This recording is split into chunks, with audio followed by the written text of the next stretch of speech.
Halo guys, Assalamualaikum warahmatullahi wabarakatuh. Kembali lagi di channel saya, Diary Bansos. Sahabat YouTube, bagaimana kabarnya hari ini?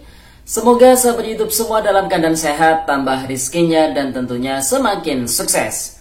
Pada kesempatan kali ini saya akan menginformasikan kepada sahabat YouTube semua tentang ada 4 informasi terbaru pencairan bantuan PKH, BPNT, kemudian bantuan tambahan akhir tahun 2023. Informasi yang keempat terkait aturan baru perhitungan nominal bantuan PKH yang mana nanti juga bakalan diterapkan di pencairan bantuan PKH tahun 2024. Kemudian mulai besok tanggal 29 November tahun 2023, bantuan PKH BPNT cair lagi di PT Pos Indonesia dan kartu KKS khusus bank ini. Tentunya saya ucapkan selamat buat para keluarga penerima manfaat yang pada hari ini telah menerima surat undangan pencairan dari PT Pos Indonesia. Nah, kira-kira informasi selengkapnya seperti apa? Simak terus videonya, jangan skip supaya tidak menimbulkan gagal paham dan tentunya salah paham. Bagi yang bergabung dan baru kenal dengan channel Diary Bansos, saya ucapkan selamat datang dan terima kasih banyak. Saya mohon bantuannya kepada sahabat YouTube semua untuk terus mendukung channel Diary Bansos dengan cara like, share, komen, dan tentunya silakan di subscribe channelnya, aktifkan notifikasi loncengnya supaya sahabat YouTube semua tidak ketinggalan di video-video terbaru dari channel Diary Bansos ini. Dan silakan di share ke grup-grup media sosial sahabat YouTube semua apabila video kali ini bermanfaat. Nah, langsung saja informasi pertama terkait dengan ada 4 informasi terbaru pencairan bantuan PKH, BPNT, kemudian bantuan tambahan akhir tahun 2023, yaitu terkait dengan bantuan PKH alokasi November-Desember atau tahap yang kelima tahun 2023, cair untuk Bank BSI ya sahabat YouTube, tentunya di kartu KKS khusus Provinsi Aceh. Jadi di beberapa hari yang lalu terpantau bantuan PKH itu cair kembali untuk di Bank Mandiri, kemudian terpantau di Bank BNI, berikutnya adalah Bank BRI ya sahabat YouTube, dan pada hari ini terpantau cair di Bank BSI khusus Provinsi Aceh. Jadi buat para keluarga penerima manfaat yang berada di Provinsi Aceh atau kartu KKS-nya diterbitkan dari Bank BSI, bisa cek secara berkala kartu KKS-nya di mesin ATM terdekat ataupun di agen bank terdekat. Namun, bisa saya sarankan kepada sahabat YouTube semua, dalam hal pengecekan kartu KKS, mungkin alangkah baiknya memang menunggu informasi dari pendamping sosial PKH-nya masing-masing. Karena biasanya pendamping sosial PKH di setiap daerah itu memiliki sistem kerja yang berbeda-beda ya tentunya. Kalau saya pribadi ini tentu membebaskan kepada para keluarga penerima manfaat di wilayah dampingan saya untuk proses pencairannya itu bisa dilakukan dimanapun ya sahabat itu. Nah, tapi ada juga pendamping yang mungkin sudah melakukan koneksi ataupun kerjasama supaya memudahkan pekerjaannya ya, bekerja sama dengan agen bank tertentu dalam hal pengecekan ya kartu KKS setiap keluarga penerima manfaat. Jadi memang alangkah baiknya untuk proses pengecekan ataupun pengambilan bantuan di agen bank ataupun di mesin ATM terdekat yang lewat kartu KKS, para keluarga penerima manfaat ini berkoordinasi terlebih dahulu dengan pendamping sosial PKH-nya masing-masing ya sahabat YouTube. Kalau dari pendamping sosial PKH-nya oke, monggo Bu silakan bisa dicek kartu KKS-nya ya, silakan dicek ya sahabat YouTube. Kalau misalkan pendamping mengatakan jangan dulu Bu, nama Ibu masih belum ada di data bayar atau masih belum ada di SP2D, maka sahabat YouTube semua yang tidak perlu mengecek kartu KKS-nya. Jadi bisa dipahami ya sahabat YouTube.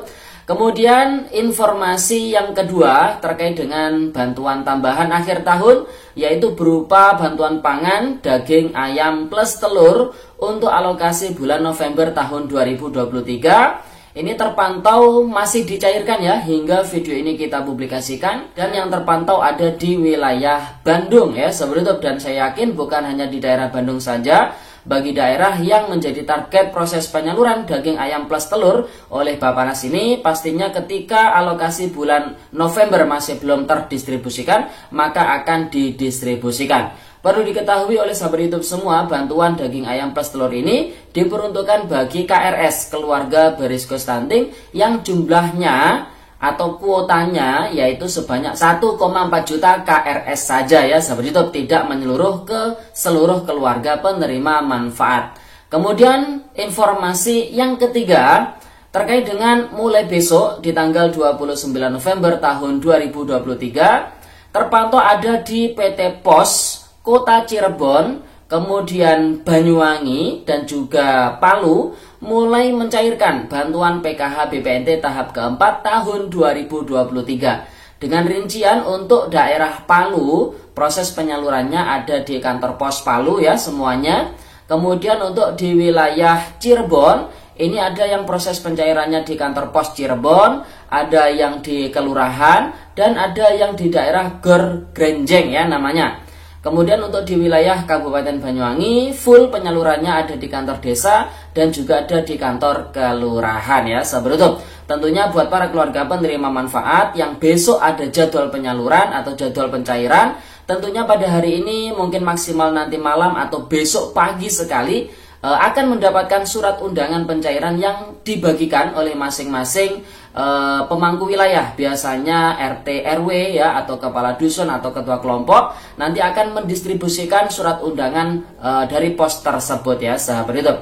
Yang sudah mendapatkan surat undangan tentu saya ucapkan selamat, namun bagi yang masih belum mendapatkan surat undangan harap bersabar, semoga nanti ada surat undangan susulan, ada pencairan susulan ya sahabat YouTube. Amin. Kemudian informasi yang terakhir, informasi yang keempat, ini terkait dengan aturan baru perhitungan nominal bantuan PKH tahun 2024.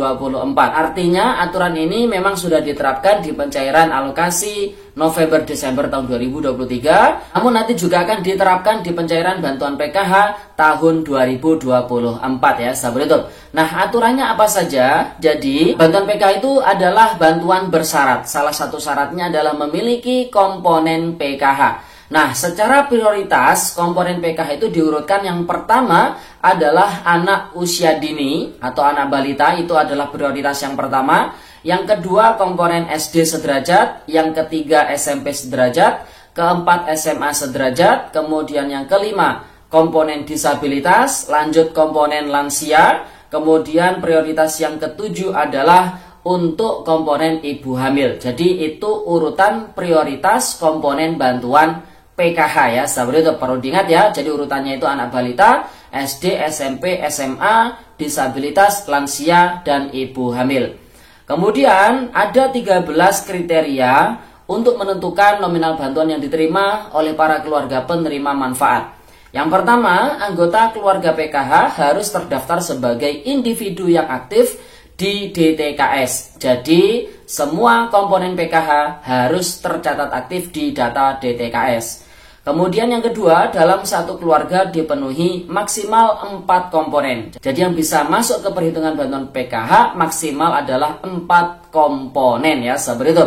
Yang ketiga, komponen PKH ditentukan berdasarkan prioritas yang sudah saya sebutkan tadi. Dari anak balita, SD, SMP, SMA, disabilitas, lansia, dan yang terakhir ibu hamil. Yang keempat, maksimal jumlah anak ya, yaitu meliputi anak balita, SD, SMP, dan juga SMA yang dianggap sebagai komponen dalam satu keluarga adalah hingga 3 anak saja. Kemudian yang kelima, seorang anak memenuhi syarat sebagai komponen SD, SMP, ataupun SMA jika terdaftar pada sistem data pokok pendidikan atau data Dapodik. Jadi yang memiliki komponen pendidikan, anak sekolah, baik itu SD sederajat, SMP maupun SMA, SMK sederajat, harus tercatat aktif di data pokok pendidikan atau Dapodik. Kemudian yang keenam, maksimal untuk anak balita yang dianggap sebagai komponen dalam satu keluarga adalah hingga anak kedua. Jadi apabila ada anak balita ketiga, keempat, dan seterusnya, maka tidak dapat bantuan PKH lagi ya. Kemudian yang ketujuh, komponen PKH anak balita umurnya itu 0 sampai dengan 6 tahun. Yang kedelapan, maksimal jumlah disabilitas yang dianggap sebagai komponen adalah hingga 4 orang. Kemudian yang kesembilan, maksimal untuk lansia yang dianggap sebagai komponen adalah 4 orang juga. Jadi untuk disabilitas dan juga lansia masing-masing maksimal dalam satu keluarga PKH yang bisa masuk ke perhitungan bantuan PKH itu 4 orang ya sahabat YouTube. Kemudian yang ke-10, komponen PKH lansia minimal berusia 60 tahun pada saat penentuan komponen PKH. Kemudian yang ke-11 ada komponen cucu. Jadi untuk cucu itu juga bisa masuk ke perhitungan bantuan PKH saat ini ya sahabat YouTube. Kemudian yang ke-12, maksimal kehamilan yang dianggap sebagai komponen adalah hingga kehamilan kedua. Jadi apabila ada pengurus yang hamil, namun hamilnya itu urutan ketiga, maka tidak bisa masuk ke perhitungan bantuan PKH. Dan yang terakhir, jika seorang anggota keluarga memenuhi syarat lebih dari satu komponen, maka yang dianggap sebagai komponen dengan nominal bantuan tertinggi. Contoh, jadi ada anak yang berkebutuhan khusus atau istilahnya disabilitas ya sahabat YouTube. Kemudian dia juga bersekolah di SLB biasanya tingkat SD sederajat. Nah, jadi untuk bantuan disabilitas dengan bantuan SD itu nominalnya lebih besar yang disabilitas. Jadi bagi anak tersebut yang masuk ke perhitungan bantuan PKH bukan SD-nya melainkan untuk komponen disabilitasnya. Jadi bisa dipahami ya sahabat YouTube. Nah, jadi itu 13 aturan terbaru penetapan nominal bantuan PKH yang diterima oleh masing-masing keluarga penerima manfaat, dan ini akan diterapkan di pencairan tahun 2024 mendatang tentunya. Oke sahabat YouTube, itu informasi yang bisa kita sampaikan pada video kali ini. Semoga videonya bermanfaat dan sampai jumpa di video diari bansos terbaru berikutnya. Sekian, terima kasih. Salam PKH. Wassalamualaikum warahmatullahi wabarakatuh.